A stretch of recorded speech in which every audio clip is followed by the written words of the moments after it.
Gyvenamosios paskirties patalpas fiziniams asmenims galima nuomoti ne tik su verslo liudijimu, bet ir be jo neįteisinus jokios veiklos formos. Vadinasi, galima ir neišsipirkus verslo liudijimu nuomoti gyvenamosios paskirties patalpas.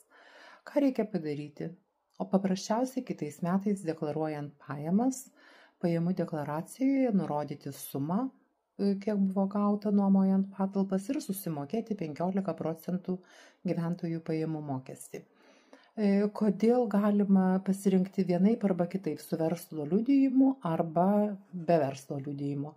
Reikia skaičiuoti, kiek kainuoja metams verslo liudijimas ir kiek tektų sumokėti 15% gyventojų pajamų mokesčio ir pasirinkti savo optimalesnę formą, savo mažesnė. Jeigu, sakykime, didmiestyje verslo liudijimas kainuoja žymiai daugiau negu kad sumokėtum 15% gyventojų pajamų mokesčio, vadinasi, galima ir be verslo liudijimo nuomoti patalpas. Jeigu kažkokiam provincijoje, ko gero, verta išsipirkti verslo liudijimą ir šitaip sumokėti mažiau mokesčių legaliai.